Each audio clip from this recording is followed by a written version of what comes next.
गौर से सुनिए दोस्तों, क्या आपने कभी गहराई से सोचा है कि अगर आप अपने मन को पूरी तरह से वश में कर लें तो आपकी जिंदगी कैसे बदल सकती है।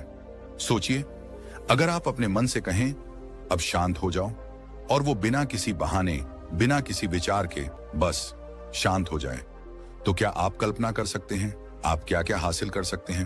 अगर आप कहें अब ध्यान केंद्रित करो, तो आपका मन इधर उधर भटकने के बजाय एकदम तीर की तरह अपने लक्ष्य पर जा लगे।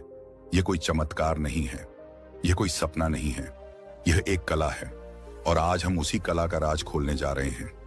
क्यों कहा गया है कि जिसने अपने मन को जीत लिया उसने पूरे ब्रह्मांड को जीत लिया। क्यों गौतम बुद्ध ने कहा मन सब कुछ है, जो तुम सोचते हो वही तुम बनते हो। क्यों शास्त्रों में बार बार कहा गया मने मनुष्याणम कारणम बंध मोक्षो, अर्थात मन ही बंधन का कारण है और मन ही मुक्ति का। क्योंकि युद्ध बाहरी दुनिया से नहीं, अपने मन से है, और जिसने इस युद्ध में जीत हासिल कर ली उसके लिए फिर कोई दुनिया कठिन नहीं रहती।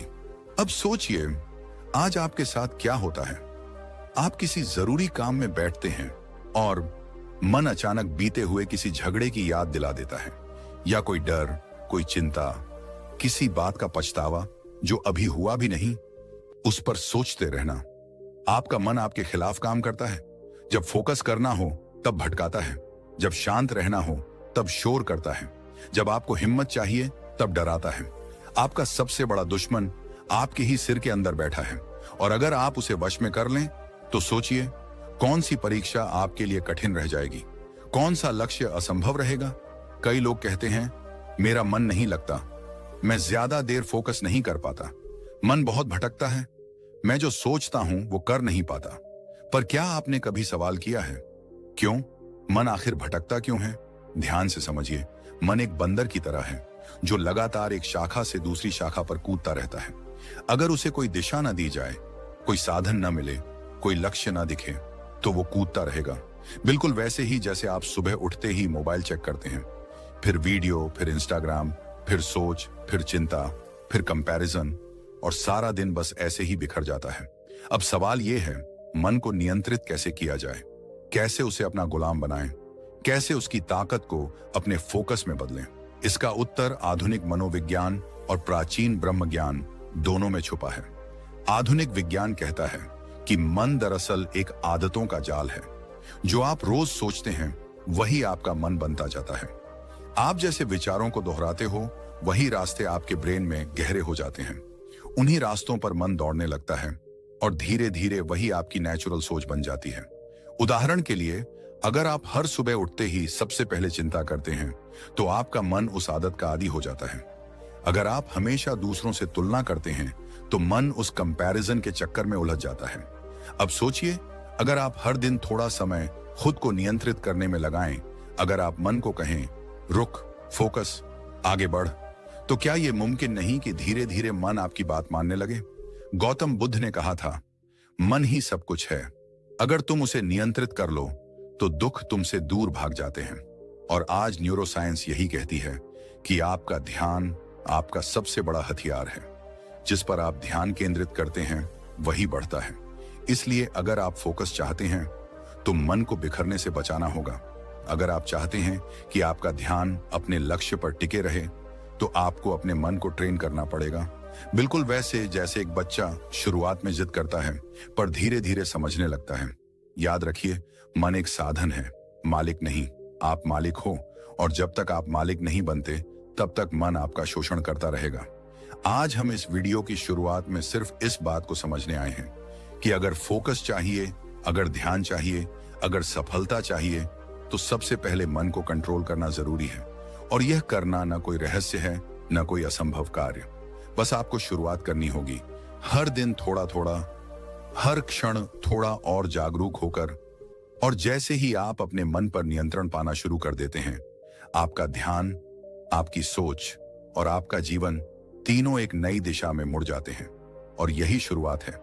अगले भाग में हम विस्तार से जानेंगे मन को काबू में रखने की 5 अद्भुत और अचूक विधियां, जो आपको बताएंगी कि कैसे आप अपने जीवन में हर दिन अपने मन को साध सकते हैं, उसे अनुशासन में ला सकते हैं और अपने लक्ष्य की ओर तेजी से बढ़ सकते हैं।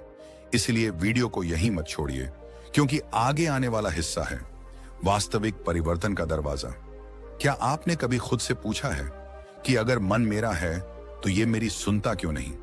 क्यों जब मैं पढ़ना चाहता हूं तब यही मन बार बार मुझे मोबाइल की तरफ खींचता है? जब मैं कुछ सीखना चाहता हूं तब ये बीती बातें क्यों दोहराने लगता है? क्यों जब मैं खुद को बदलना चाहता हूं तब यही मन मुझसे कहता है, अरे छोड़, तू नहीं कर पाएगा? क्या ये सच में मेरा मन है या मैं ही इस मन का गुलाम बन चुका हूं? जिसने मन को जीत लिया उसने दुनिया को जीत लिया। ये सिर्फ कोई श्लोक नहीं है, ये एक चेतावनी है। क्योंकि अगर तुमने अपने मन को नहीं जीता तो ये मन तुम्हें हर रोज हर कदम पर हरवाता रहेगा। और जो इस मन को जीत लेता है उसके लिए कोई भी लक्ष्य असंभव नहीं रह जाता। अब ध्यान से सुनो, क्योंकि आगे जो तुम जानने वाले हो वो सिर्फ ज्ञान नहीं है, ये तुम्हारे जीवन की दिशा बदल सकता है। मन एक बंदर की तरह है, हर वक्त उछलता है, कभी भविष्य में, कभी अतीत में, कभी चिंता, कभी भ्रम, कभी लालच, कभी डर। लेकिन सवाल ये है, क्या तुमने इस बंदर को नियंत्रित करना सीखा है? आज हम भाग रहे हैं, थक रहे हैं, टूट रहे हैं, लेकिन जीत नहीं रहे। क्यों? क्योंकि हमारी सबसे बड़ी लड़ाई हम खुद से हार रहे हैं। जब तुम कहो कि मैं सुबह 5 बजे उठूंगा तो तुम्हारा मन कहता है, थोड़ी देर और सो जा, तू थक गया है। जब तुम कहो अब मैं अपना फोकस पढ़ाई या काम पर लगाऊंगा तो तुम्हारा मन कहता है, पहले थोड़ी सी इंस्टाग्राम देख ले, फिर शुरू करेंगे। और जब तुम कहो अब मैं अपने जीवन में बदलाव लाऊंगा तो वही मन कहता है, तू कौन सा खास है, सब ऐसे ही चलते हैं, तू क्यों इतना सीरियस हो रहा है? यही तो असली बाधा है, मन। गौतम बुद्ध ने कहा था, मन ही सब कुछ है, जो तुम सोचते हो वही तुम बनते हो।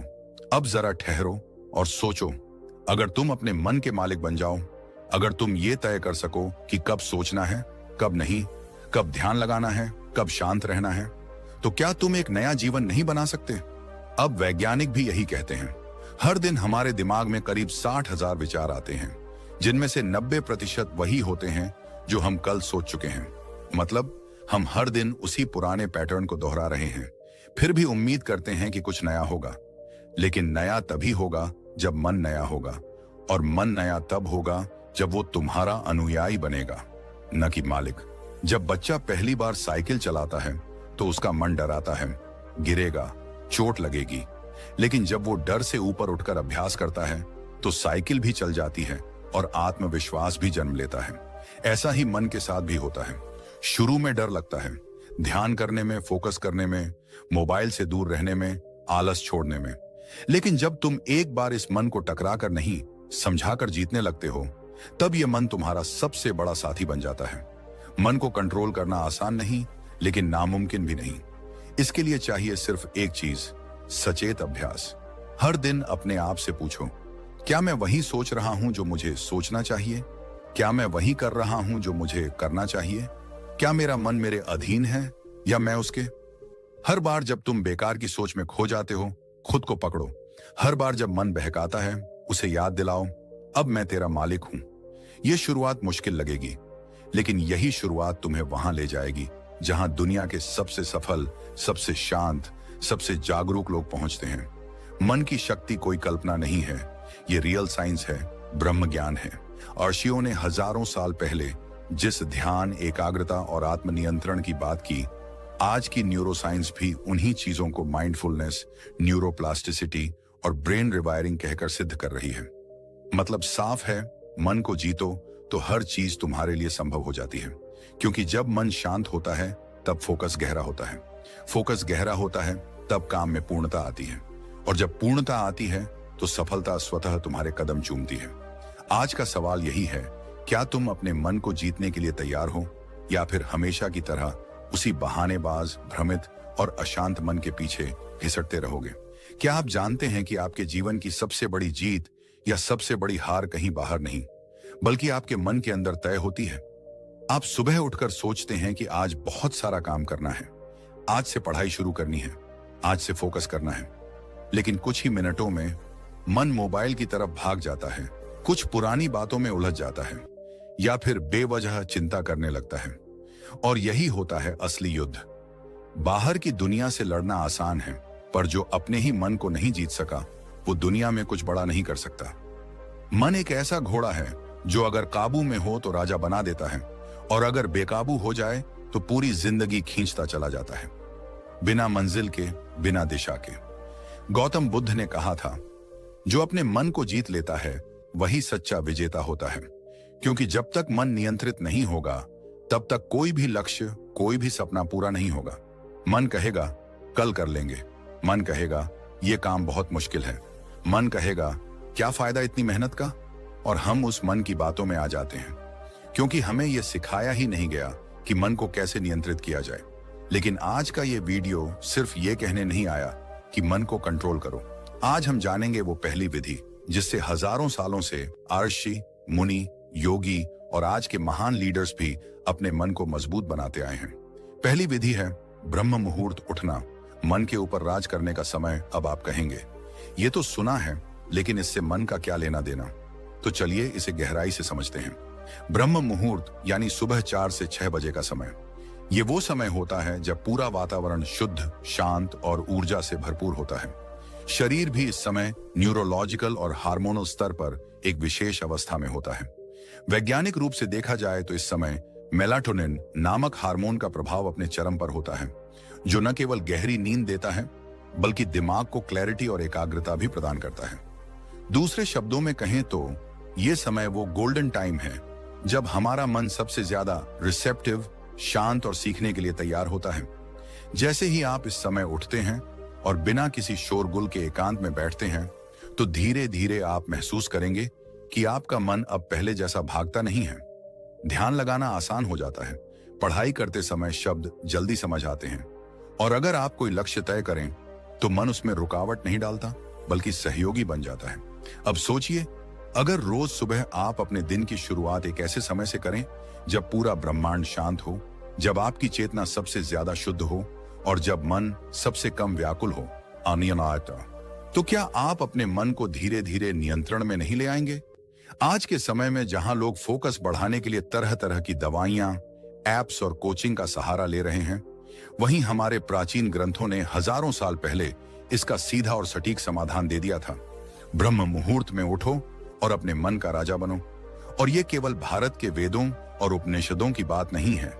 आज की आधुनिक साइकोलॉजी भी यही कहती है कि सुबह जल्दी उठने वाले लोगों का विल पावर ज्यादा मजबूत होता है, क्योंकि जब आप सुबह नींद और आलस पर जीत हासिल करते हो तो दिन के बाकी छोटे बड़े फैसलों में भी मन आपको नहीं रोकता।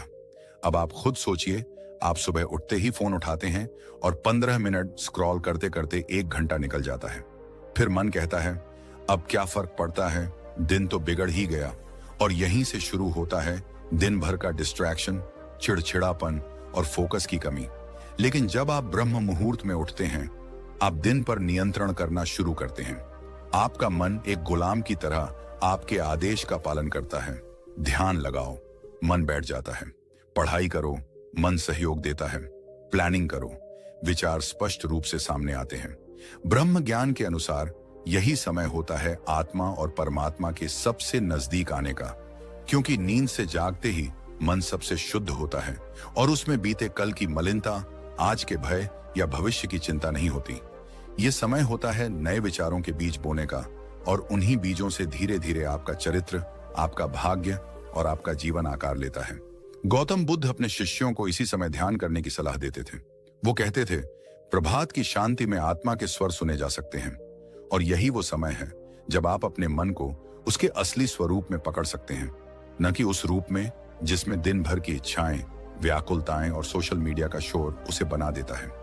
आप सोचिए, जब आप इस छोटे से अभ्यास से शुरुआत करते हैं तो आप न सिर्फ मन को जीतते हैं बल्कि अपने जीवन की दिशा भी बदलते हैं।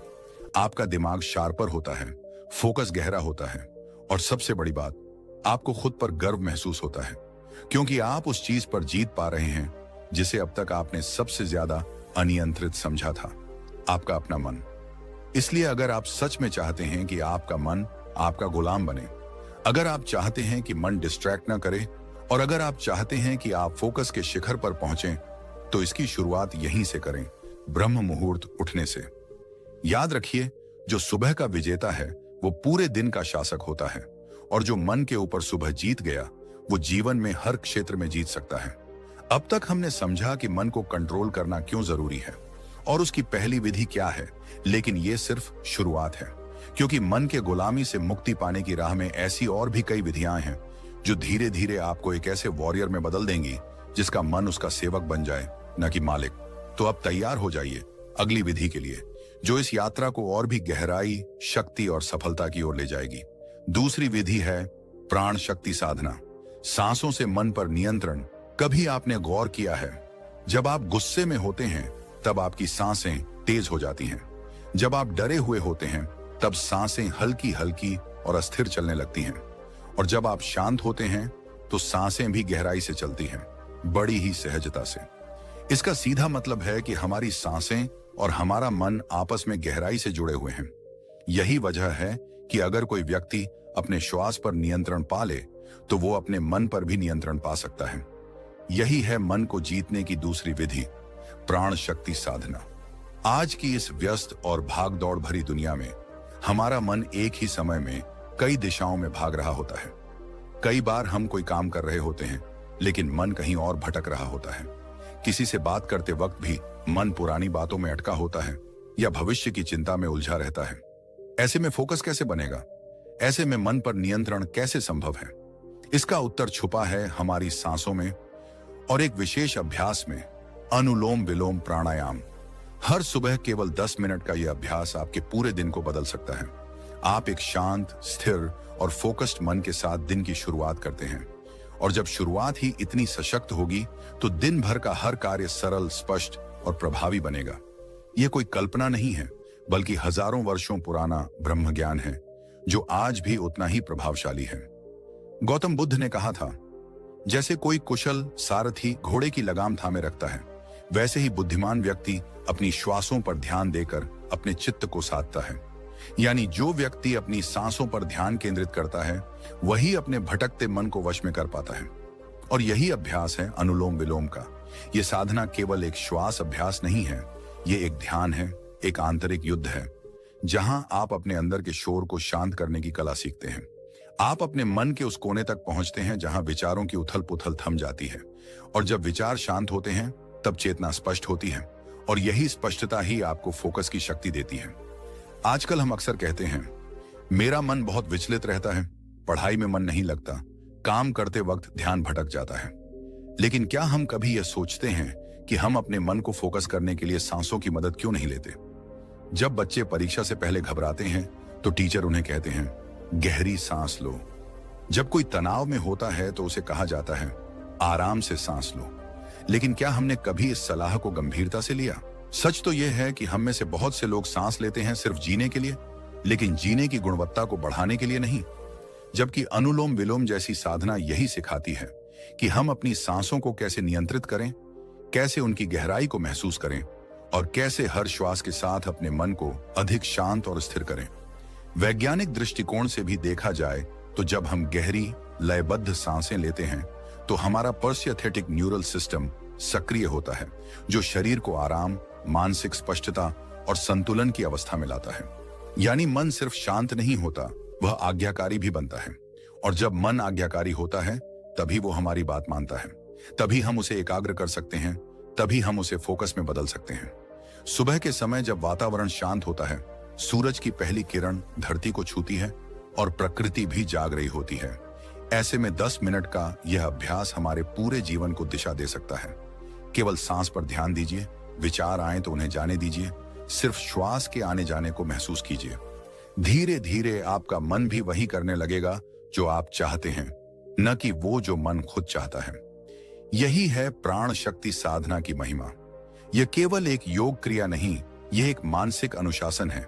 जब सांस नियंत्रित होती है तो मन भी नियंत्रित होता है, और जब मन नियंत्रित होता है तो जीवन अपने सही मार्ग पर चलने लगता है। तो अगर आप अपने जीवन में फोकस बढ़ाना चाहते हैं, डिस्ट्रैक्शंस को खत्म करना चाहते हैं, मन को अपना मित्र बनाना चाहते हैं, तो हर सुबह 10 मिनट अनुलोम विलोम की साधना को अपने जीवन का हिस्सा बना लीजिए। आज नहीं तो कल इसका असर जरूर दिखाई देगा, लेकिन अगर आप इसे नियमित करें तो यह साधना एक आंतरिक क्रांति बन सकती है।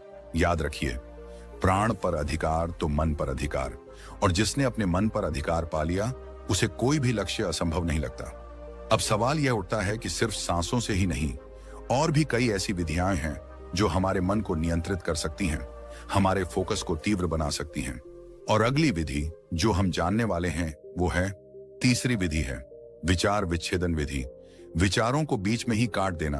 कभी आपने ये महसूस किया है कि आप कुछ जरूरी काम कर रहे हैं, लेकिन अचानक मन में कोई पुरानी बात, कोई डर, कोई बेकार सोच या कोई ऐसा विचार आ जाता है जो आपका पूरा ध्यान भटका देता है और फिर आप उसी में उलझ जाते हैं।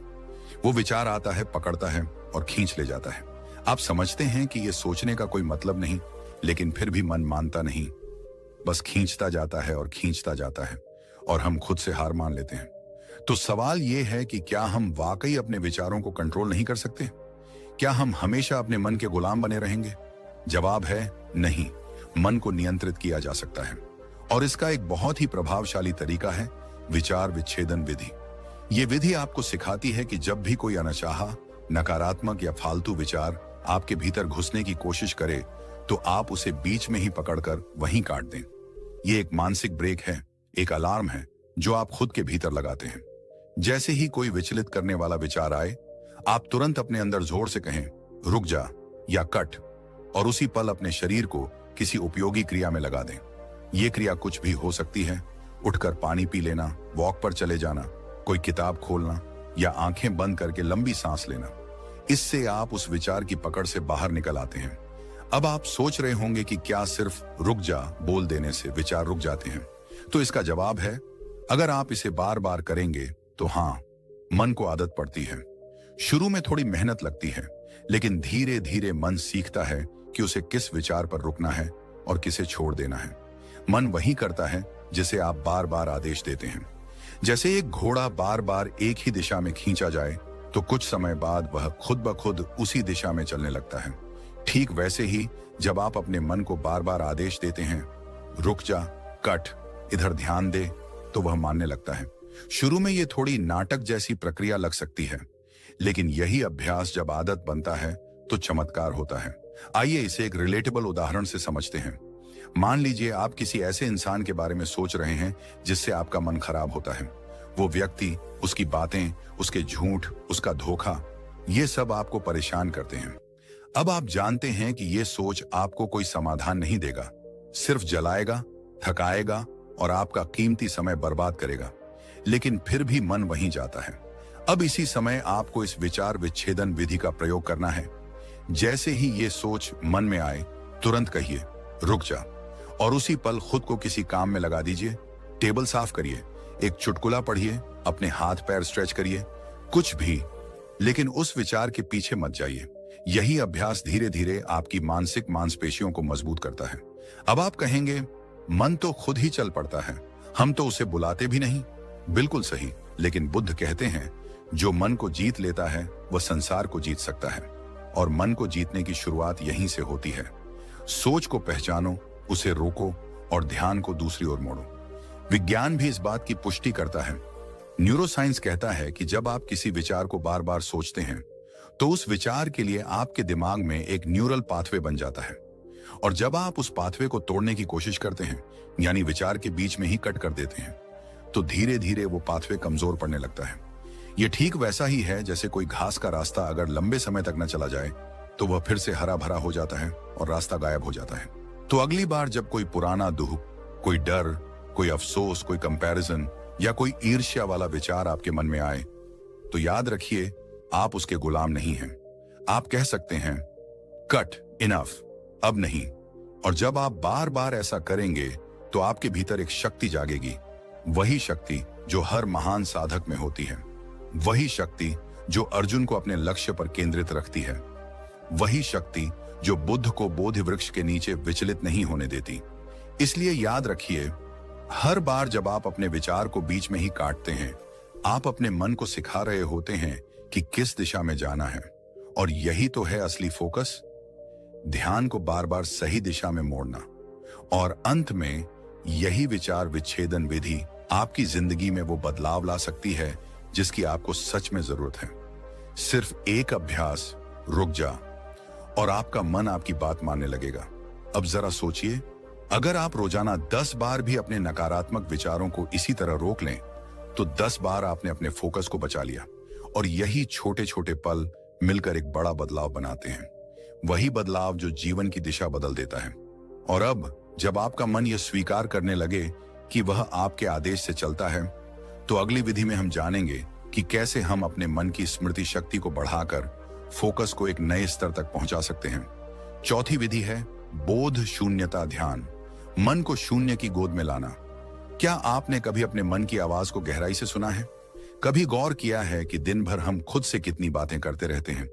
कभी डर, कभी चिंता, कभी असुरक्षा, कभी पछतावा, और कभी कभी तो ये बातें इतनी तेज होती हैं कि हम अपने ही अंदर शोर महसूस करने लगते हैं। जरा रुकिए, क्या आपको पता है ये लगातार चलने वाला विचारों का तूफान ही असली कारण है?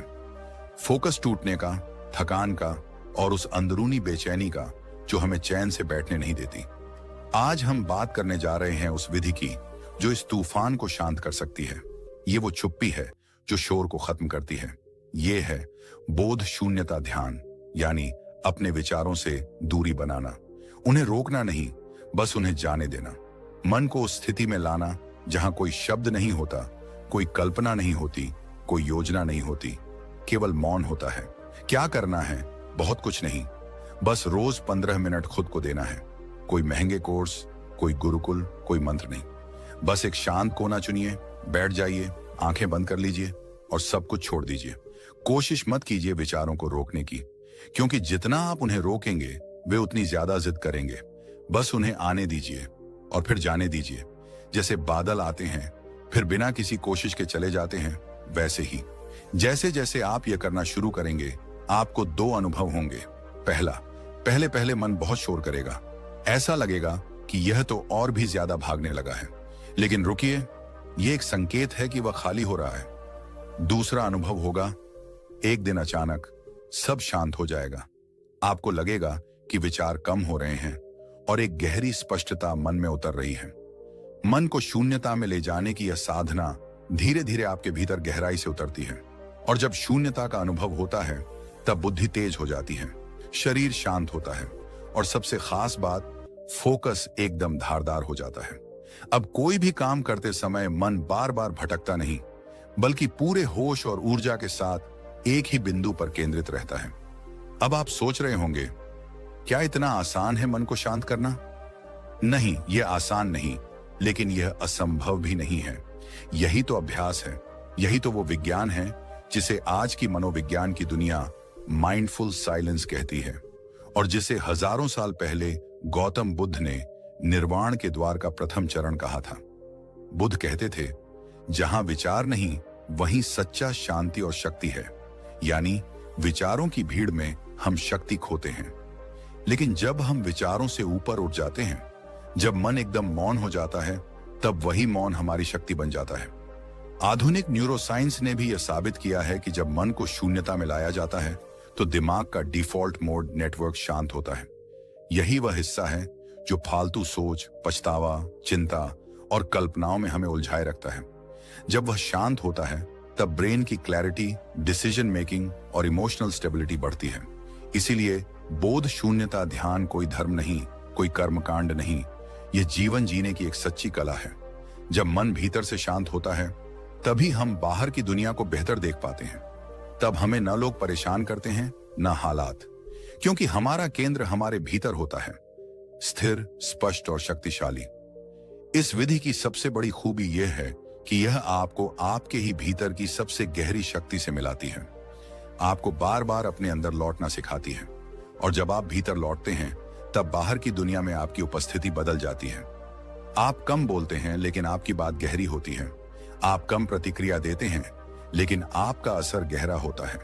तो अगली बार जब आपका मन बहुत थका हुआ हो, बहुत परेशान हो, जब लगे कि कुछ भी समझ नहीं आ रहा, उस वक्त कुछ मत कीजिए, बस बैठ जाइए और खुद को उस शून्यता में समर्पित कर दीजिए। देखिए कैसे धीरे धीरे सब कुछ साफ होने लगता है, जैसे धुंध के पार सूरज झांकने लगे। याद रखिए, मन को जीतने के लिए किसी युद्ध की जरूरत नहीं, सिर्फ मौन की जरूरत है।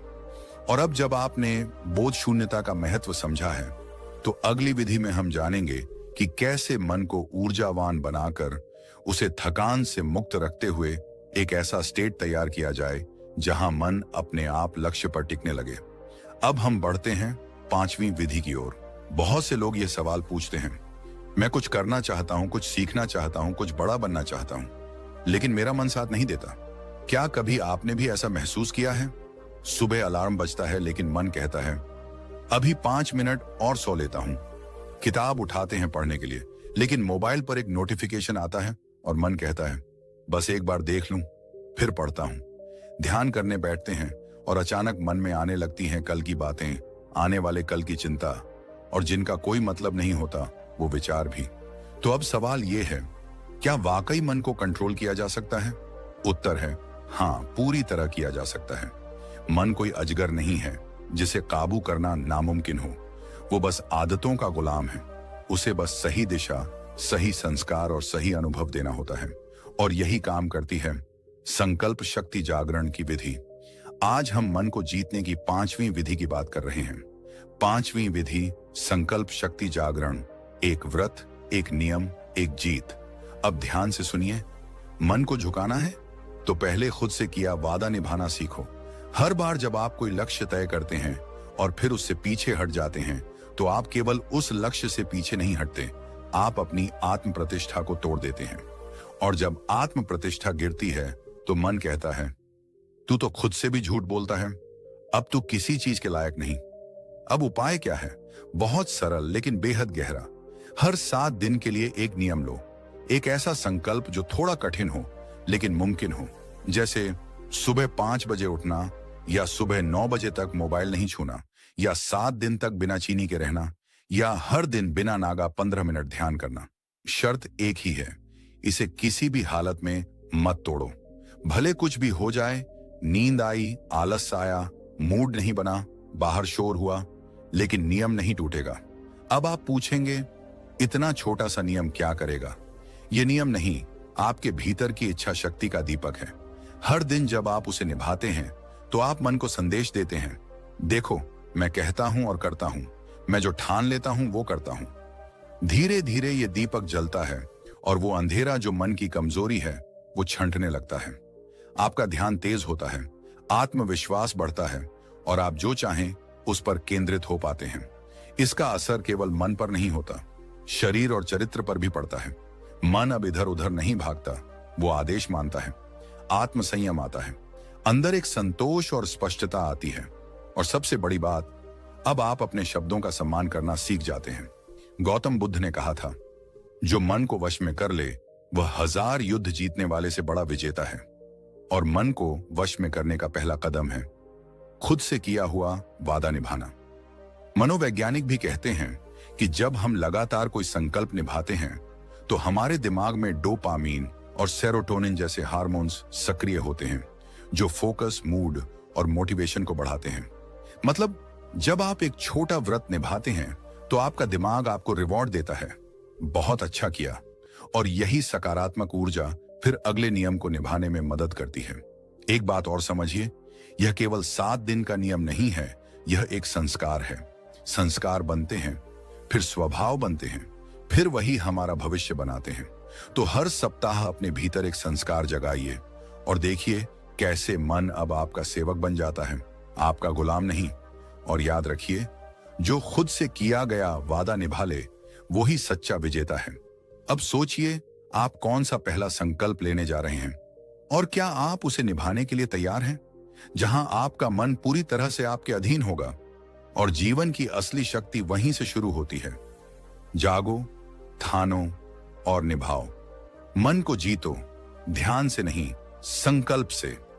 और अगर इस वीडियो ने आपके दिल को छू लिया हो, अगर आपके भीतर कहीं ना कहीं एक हलचल सी मच गई हो, तो यही संकेत है कि अब समय आ गया है अपने मन को जीतने का, अपने जीवन को एक नई दिशा देने का। लेकिन ये तो सिर्फ शुरुआत है। हर हफ्ते हम आपके लिए ऐसी ही गहराई से जुड़ी बातें, प्राचीन ज्ञान और आधुनिक मनोविज्ञान के अद्भुत मेल के साथ कुछ ऐसा लेकर आते हैं जो आपके जीवन को बदल सके, आपके भीतर छिपी शक्ति को जगा सके। तो अगर आपने अभी तक हमारे चैनल को सब्सक्राइब नहीं किया है तो जरूर कीजिए, क्योंकि अगली विधियां, अगले रहस्य और अगला परिवर्तन आपके लिए ही है, जिसे आप मिस नहीं करना चाहेंगे। वीडियो को लाइक करना न भूलें और नीचे कमेंट करके हमें जरूर बताएं आपने इस वीडियो से क्या सीखा और आपका पहला संकल्प क्या होगा। आपका अपना चैनल, जहां बात होती है जीवन के असली परिवर्तन की। सब्सक्राइब कीजिए, बेल आइकॉन दबाइए और खुद से एक वादा कीजिए, अब हर वीडियो के साथ आप एक नई शुरुआत करेंगे। मिलते हैं अगली विधि में एक और मन विजय के रहस्य के साथ। तब तक जागते रहिए, सीखते रहिए और संकल्प के पथ पर चलते रहिए, क्योंकि बदलाव बाहर नहीं, भीतर से शुरू होता है। धन्यवाद।